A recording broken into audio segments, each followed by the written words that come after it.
So you just looked up how to make an actor resume. First thing you should do is format your resume to 8x10. Now let's talk about why, the correct order for your acting credits, other information you should have on your resume, and how you can get free actor resume templates coming up.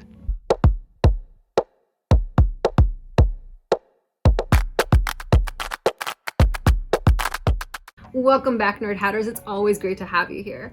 Oh, but for those of you new to this channel, we haven't met yet. I'm Lisa Rodriguez of Nerd of Many Hats, and on this channel, we're passionate about helping underrepresented actors turn their dreams into real life. And we do that through videos with how-tos like this one, as well as tips and interviews with actors and other industry professionals. Now, if that sounds like something you'd be interested in, be sure to click subscribe so you don't miss out. Now, if you're watching this video and you have no acting experience, like you didn't do plays or musicals in church or high school, this is not the video for you. This is not going to help you do the right kind of resume that you need. You're going to want to click on this video and that will help you. Okay, so now that I'm talking to my actors who have some acting experience, the reason why you want your resume formatted to 8x10 is because your headshot is 8x10. And you're going to staple that to the back of your resume. Because when you go into the audition, you're going to hand that over to the casting director. Now, if you're watching this video and you already have an agent, this video may not be for you. You need to go back to your agent and find out if your agency has a specific way they want their resumes formatted. If they do, you need to follow it. That's just how it is. If you're watching this because you want a different style, you want to do things differently because you think your agent doesn't know how it should be, what's going to happen is when you go into the audition and you hand over your resume, they're going to look the front, they're going to turn it over, look at the back. And it might be 30 seconds total that they look at the front and back. But from that quick glimpse, it's going to have your agent listed at the top.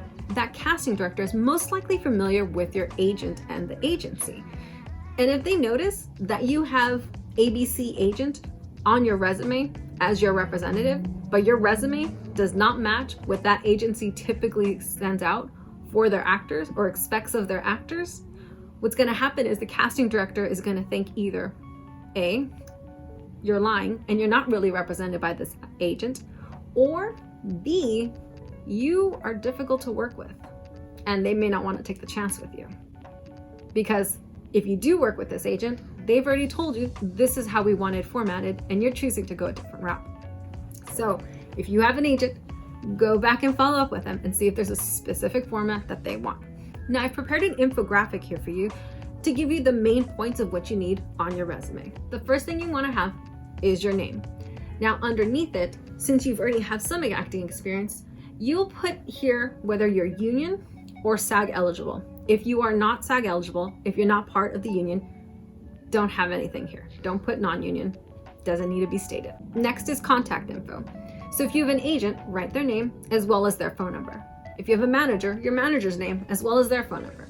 Now, if you don't have an agent or a manager, in this section is where you're going to write a good phone number for you as well as a good email for you. And what I mean by that is something that you are going to check and respond to frequently, because casting notices will come in like this and you getting booked will come in like this. So you really have to be on top of that. Next, you're going to have your stats, the color of your hair, the color of your eyes, the height, and your weight. Now, this isn't the time to say like, oh, they can put heels on me. I can be 5'7". Oh, I'm really 6'4" or what have you. It needs to be what you really are. Is that your real height? Is that your real weight? Now the weight, it doesn't have to be so exact that's like, oh, I'm 178.9 pounds. Nothing like that, but be honest. It's okay if it's like off 2 pounds, but again, it needs to be honest. You are bookable just as you are. You don't have to lie about who you are. You don't have to be ashamed of who you are. The truth is, you're this height and this is your weight. Own it. You got this. There are roles out there that are perfect for you just as you are. So here we have DOB. Now you're only gonna have this line here if you are under 18. If you're over 18, erase that line. If you're getting value from this video, click like and let me know below what has been most helpful for you. Next, credits. So when it comes to credits, you have film, television, commercials, and theater. Now the important thing to note about the order of your credits is the one on the first line, that's your most recent role. On the left, you put the name of the film, which in this example is over there. In the center, your billing, which was the lead, and on the right, the director's studio, which in this case is Alma Fuentes, and the studio, Epic Production.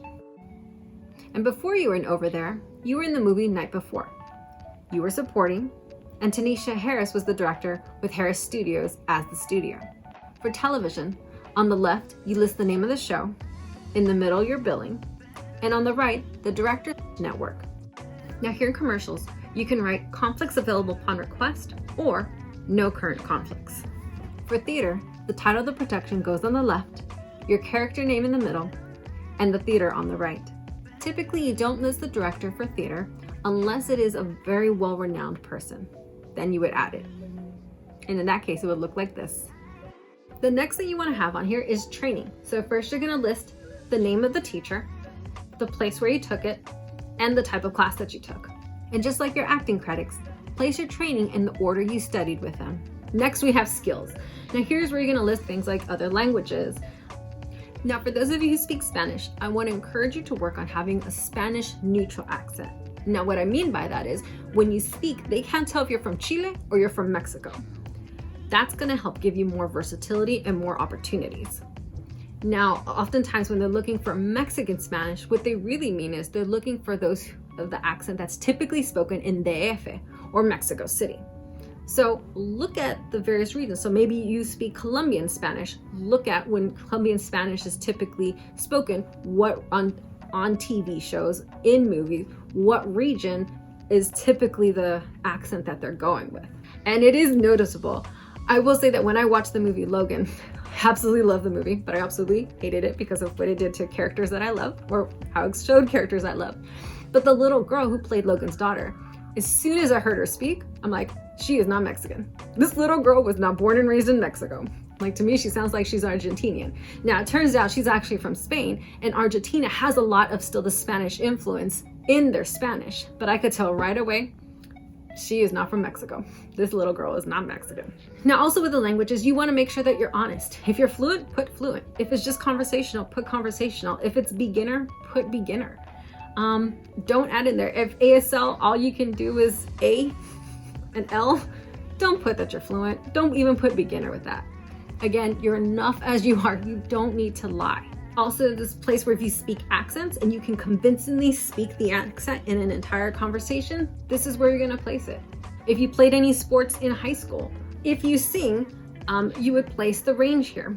Now, if you don't know what your vocal range is, I would encourage you to find a singer whose songs, when you sing it, you aren't struggling to sing the same songs that they do. Then go Google what their voice is, and it'll tell you, like, oh, so-and-so is a baritone, so-and-so is a mezzo-soprano, and then you know, okay, I'm a mezzo-soprano. But if you are going to have voice on here, I would definitely encourage you to make sure you're taking vocal lessons so that you're preparing your voice and taking care of it.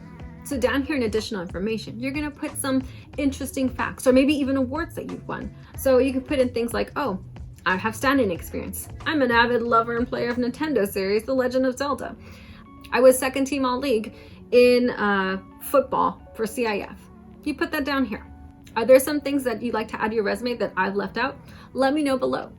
Now, there are definitely different versions of a resume, but again, the big thing is really that it looks professional. So you're not printing it out on pink paper. You're not adding little stars or smiley faces to it. You're not like, oh, but my acting type is really more of this fun, bubbly person, so I wanted this fun, bubbly font. No. Good, awesome. I love that you know that your character type. That's great. It's gonna help you to get more work. And if you don't know that, you gotta start looking into that. But this is a business and you are a professional. Your resume needs to look professional. So you're gonna have a boring font, whether that's Arial, or you can use like something like Times New Roman or Garamond, that's fine, but it's gonna be a boring font. You will not spray perfume on it or cologne. You're not gonna print it out on fun paper, okay? This is what your resume needs to look like. Now, if you'd like some free actor resume templates, one that's already formatted for you, already has these categories, and even a different option of how you can have your resume, go to theactorresume.com. And in the download, I'll also include the infographic. Now, as an actor with acting experience, you know how challenging this acting journey can be, as well as how fun and beautiful it is. And to help you better manage through those ups and downs, check out this video I made of some of the best books for actor success and how you might be able to check them out for free. As always, Nerd Hatter, we look forward to seeing your work on the screen.